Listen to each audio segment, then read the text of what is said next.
बंगाल में लगातार सीएम योगी आदित्यनाथ ताबड़तोड़ रैलियां कर रहे हैं, क्या कुछ कह रहे हैं सुनिए। और हिंदूपन का एहसास किसी ने किया था और करवाया था तो स्वामी विवेकानंद ने इसी पावन धरा से किया था। यही बंगाल की तो धरती है, यही बंगाल की धरती है जिस धरती में खुदीराम बोस ने हंसते हंसते देश की आजादी के लिए फांसी के फंदों को छूने का काम किया था। यही वह धरा है, यही बंगाल की वह धरा है जिसने उद्घोष किया था कि तुम मुझे खून दो मैं तुम्हें आजादी दूंगा। नेताजी सुभाष चंद्र बोस, कौन ऐसा भारतीय होगा जो नेताजी का नाम आते ही सम्मान के साथ, गौरव के साथ उनके सामने सिर न झुकाता हो। भारत की आध्यात्मिक परंपरा में से रामकृष्ण परमहंस हो, स्वामी प्रणवानंद जी हो, लाड़ी महाशय हो, एक लंबी परंपरा अध्यात्म के साधकों की, सन्यासियों की बंगाल की धरा ने भारत को दिया है, भारत के आध्यात्मिक जगत को दिया है। और यही धरा है, याद करिए, भारतीय जनसंघ के संस्थापक अध्यक्ष डॉक्टर श्यामा प्रसाद मुखर्जी की धरती भी यही बंगाल है। बंगाल, इसी बंगाल की धरती में पैदा हुए भारतीय जनसंघ के संस्थापक डॉक्टर श्यामा प्रसाद मुखर्जी ने स्वतंत्र भारत में ओंकार भरी थी, एक देश में दो प्रधान, दो विधान, दो निशान नहीं चलेंगे, नहीं चलेंगे।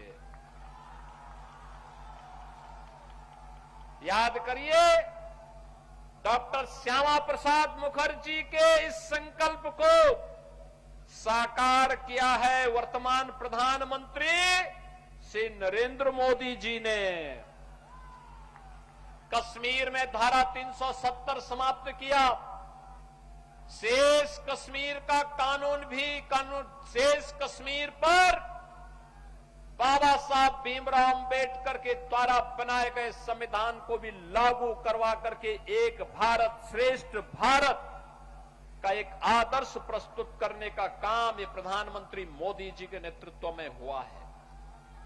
संकल्प था डॉक्टर श्यामा प्रसाद मुखर्जी का, कांग्रेस उस संकल्प को पूरा नहीं कर पाई, अन्य दल नहीं कर पाए, तमाम प्रधानमंत्री आए नहीं कर पाए। मोदी जी ने आतंकवाद की ताबूत पे अंतिम कील ठोकते हुए कश्मीर में धारा 370 सदैव के लिए समाप्त कर दी है। बहनों और भाइयों, यही तो धरती है जिसने भारत को एक से एक बड़े वैज्ञानिक दिए थे। यही धरती है जो शिक्षा की प्रेरणा भूमि थी, और यही धरती थी जिसके माध्यम से गुरुदेव रविंद्रनाथ ठाकुर ने भारत को राष्ट्रगान दिया था, जन गण मन। ये इसी बंगाल की धरती ने दिया है। ये बंगाल की धरती है जिसने वंदे मातरम का गीत पूरे भारत को दिया था, जो भारत की आजादी का अमर मंत्र बन गया। और यह वर्ष राष्ट्रगीत वंदे मातरम के 150 वर्ष पूर्ण होने के उपलक्ष्य में पूरे देश में समारोह हो रहे हैं। संसद में विशेष सत्र चला, बंकिम चंद्र चट्टोपाध्याय को पूरे भारतवासियों ने नमन किया। ये धरा बंगाल है, प्रेरणा की धरा है, कला की धरा है, संस्कृति और अध्यात्म की धरा है। उस धरा को आज टीएमसी ने तुष्टीकरण की धरा बना दिया है, लूट का धरा बना दिया है, अराजकता और गुंडागिर्दी का धरा बना दिया है। यहां पर ये क्षेत्र कृषि बाहुल्य है।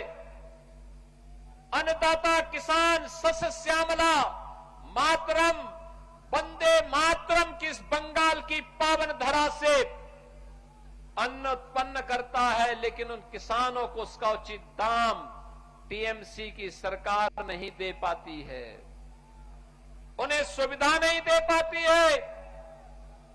याद करिए, आपकी डेमोग्राफी को बदलने का काम हो रहा है। तुष्टीकरण की पोषक टीएमसी की सरकार आपके विकास को बाधित कर रही है।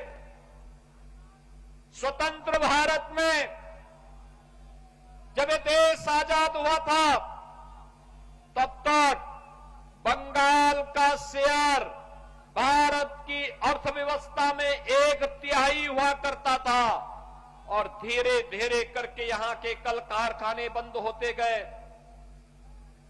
यहां के एमएसएमई उद्योग बंद होते गए। यहां की कला को, यहां की संस्कृति को, यहां के शिक्षण संस्थानों को यहां की राजनीति ने निगल दिया।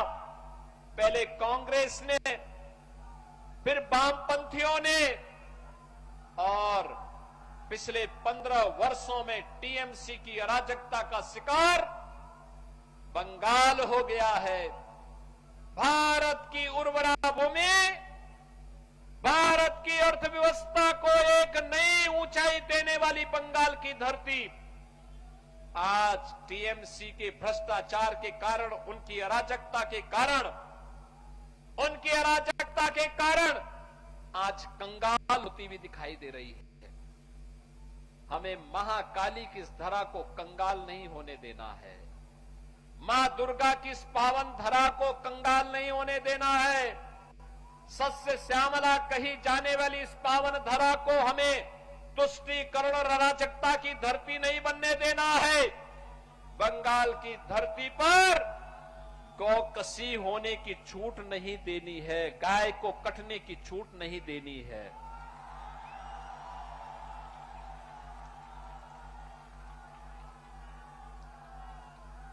ये तमलुक की धरती पर इस प्रकार की अराजकता को जन्म नहीं देने देना है।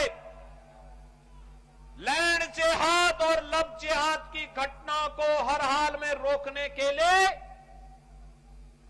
आज बंगाल के नौजवानों को रोजगार देने के लिए, बंगाल की हर बेटी और हर बहन को सुरक्षा प्रदान करने के लिए, बंगाल के हर व्यापारी को सुरक्षा देने के लिए, आज बंगाल की समृद्धि के लिए डबल इंजन की सरकार चाहिए, और मोदी जी के नेतृत्व में यह डबल इंजन की सरकार बंगाल के अंदर बने, इसका आह्वान करने के लिए मैं आया हूं।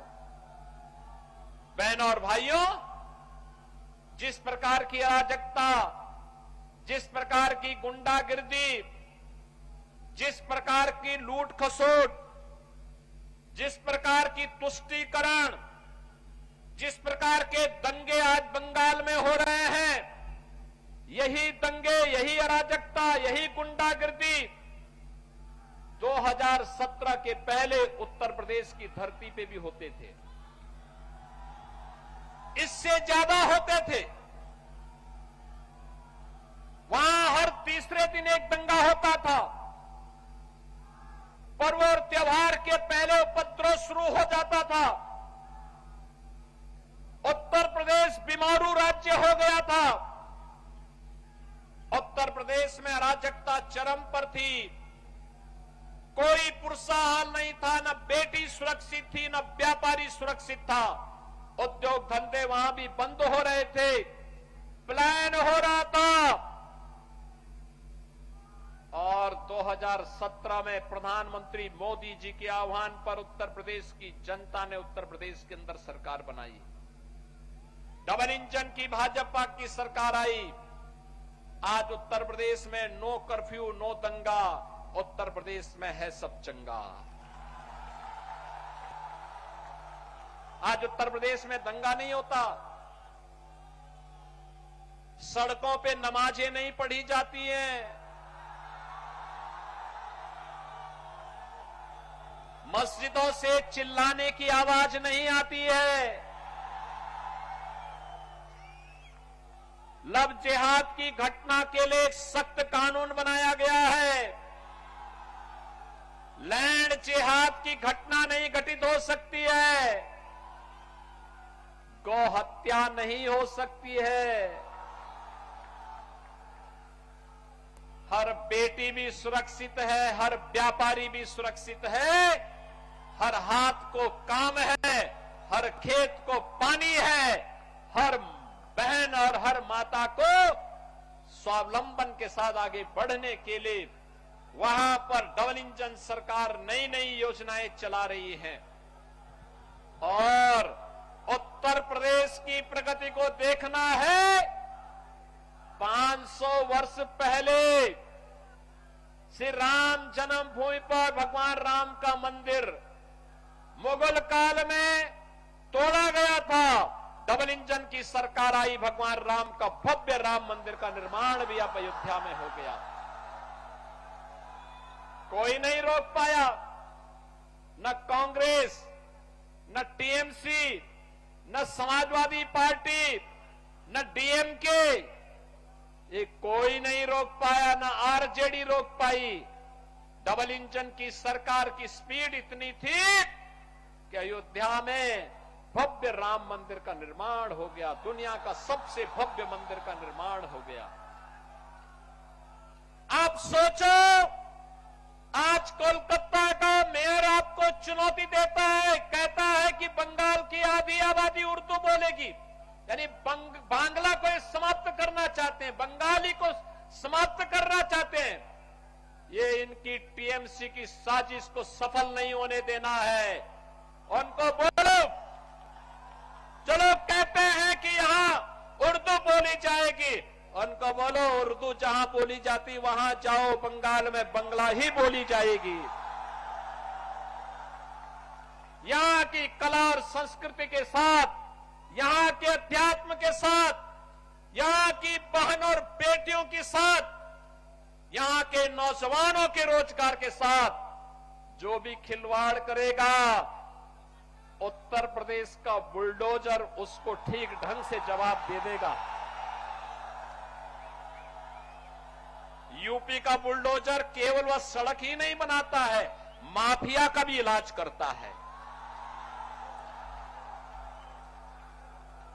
और ये बुलडोजर वही चल सकता है जहां डबल इंजन की स्पीड हो, डबल इंजन की स्पीड हो, वहीं पर ये चल सकता है और उसी में चलाने की सामर्थ्य भी होगी। आज आप देखते होंगे उत्तर प्रदेश में बेटी भी सुरक्षित है, बहन भी सुरक्षित है, व्यापारी भी सुरक्षित है। पहचान का संकट नौजवान के सामने नहीं। बहनों और भाइयों, ये जो नौजवान है इसको रोजगार चाहिए, अन्नदाता किसान को उसकी उपज का अच्छा दाम चाहिए, हर खेत को पानी चाहिए, बंगाल की संस्कृति को सम्मान चाहिए, ये सम्मान चाहिए।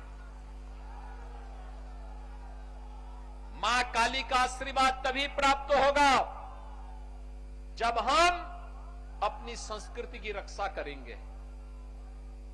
जब हम संस्कृति की रक्षा करेंगे तभी आशीर्वाद प्राप्त होगा। और इसीलिए तो स्वामी विवेकानंद ने कहा था कि गर्व से कहो हम हिंदू हैं। याद करिए, उन्होंने वैश्विक मंच पर कहा था, पूरे भारतवासियों का आह्वान किया था। आज बंगाल की डेमोग्राफी को चेंज किया जा रहा है। किस प्रकार की स्थितियां बंगाल में पैदा की जा रही है। मालदा, मुर्शिदाबाद, दिनाजपुर, नादिया, बीरभूम, हावड़ा जैसे कई ऐसे जनपद हैं जहां हिंदू शून्य करने का षड्यंत्र हो रहा है। हिंदुओं को पूरी तरह समाप्त करने की साजिश हो रही है और वहां पर बार बार हमले होते हैं। हम दुर्गा पूजा नहीं कर सकते वहां पर। कोई पर्व और त्योहार के पहले कर्फ्यू लग जाता है। यहां की सरकार को, टीएमसी सरकार, रामनवमी के अवसर पर निकलने वाली शोभा यात्राओं को रोकने का काम करती है। बहनों और भाइयों, टीएमसी समर्थित सिंडिकेट आज बांग्लादेशी घुसपैठियों को बंगाल के अंदर घुसेड़ करके आपकी डेमोग्राफी को बदलने का काम कर रहे हैं, आपके हक पर डकैती डलवाने का काम कर रहे हैं। टीएमसी नाम ही आज यहां पर तुष्टीकरण, माफिया राज और कठमनी का प्रतीक बन गया है। यानी टीएमसी का मतलब टी तुष्टीकरण, एम माफिया राज और सी कठमनी। याद रखना, हमें ऐसी सरकार नहीं चाहिए जो तुष्टीकरण करे, हमें तो संतुष्टीकरण वाली सरकार चाहिए। और वो मोदी जी का मंत्र है सबका साथ और सबका विकास। हमें माफिया राज वाली सरकार नहीं चाहिए, माफिया को रौंदने वाली सरकार चाहिए, माफिया को बुलडोजर से रौंदने वाली सरकार चाहिए। और वह केवल डबल इंजन की भाजपा सरकार दे सकती है। हमें कठमनी वाली सरकार नहीं चाहिए, हमें तो इन नौजवानों के हाथों को कार्य देने वाली सरकार चाहिए। इन बहनों के लिए कार्य देने वाली सरकार चाहिए। बंगाल की संस्कृति को सम्मान देने वाली सरकार चाहिए। याद करिए, बांग्लादेश में हिंदुओं का कत्लेआम हुआ, ममता दीदी मौन रही। उनको भय था वो बोली कि तो उनका वोट बैंक खिसक जाएगा, उनका वोट बैंक खिसक जाएगा। हमने विरोध किया, हमने विरोध किया। ये हिंदुओं पर अत्याचार स्वीकार्य नहीं, मुंहतोड़ जवाब देंगे। और बहनों और भाइयों, कांग्रेस भी मौन थी, वामपंथी दल भी मौन था, ममता दीदी भी मौन थी। इनको लगता था जैसे वहां कुछ हो ही नहीं रहा है। हमें इस प्रकार की तुष्टीकरण की पोषक सरकार नहीं चाहिए जो हमारे अस्तित्व के साथ खिलवाड़ करे, अराजकता को बढ़ावा दे। कहीं भी कोई ऐसी स्थिति नहीं होने देनी है। याद करिए, बंगाल की जो 570 किलोमीटर की लैंड जिसकी फेंसिंग होनी है, टीएमसी की सरकार फेंसिंग नहीं होने देना चाहती, क्योंकि वे घुसपैठी सिंडिकेट को बंगाल के अंदर घुसपैठ करवा करके यहां की डेमोग्राफी को अपने वोट बैंक के लिए उन्हें इस्तेमाल करना चाहते हैं। कहने के लिए तो टीएमसी नारा देती है मां माटी और मानुष की, लेकिन मां करा रही है माटी घुसपैठियों के कब्जे में जा रही है और मानुष यहां का भयभीत है और सहाय जैसा दिखता है।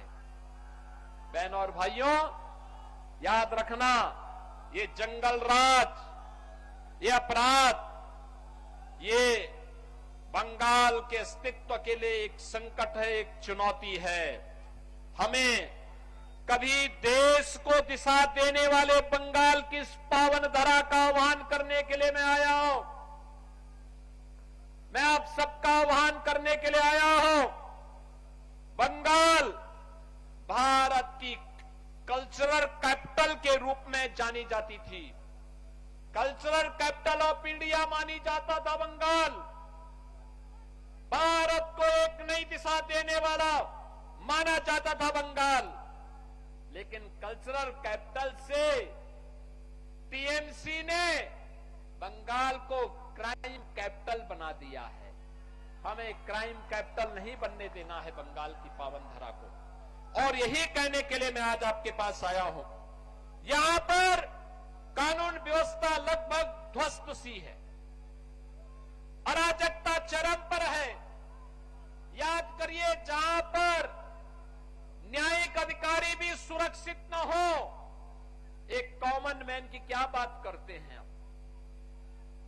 क्या बात की जा सकती है? आरजी कर मेडिकल कॉलेज में कैसी घिनौनी घटना घटित हुई थी, ममता दीदी मौन थी, क्योंकि टीएमसी के गुंडे उसमें कहीं न कहीं से लिप्त पाए गए थे। और इसीलिए तो ये लोग अब सत्ता संचालन के अधिकारी नहीं हो सकते। इनके देशद्रोही मंसूबों को पूरी तरीके से समाप्त करने का इस समय आ गया है। और बहनों और भाइयों, इसीलिए मैं आप सबका आह्वान करने के लिए आया हूं। ये पावन धरा जिसने कभी भारत को एक नई दिशा दी थी, आज आपके सामने एक अवसर है।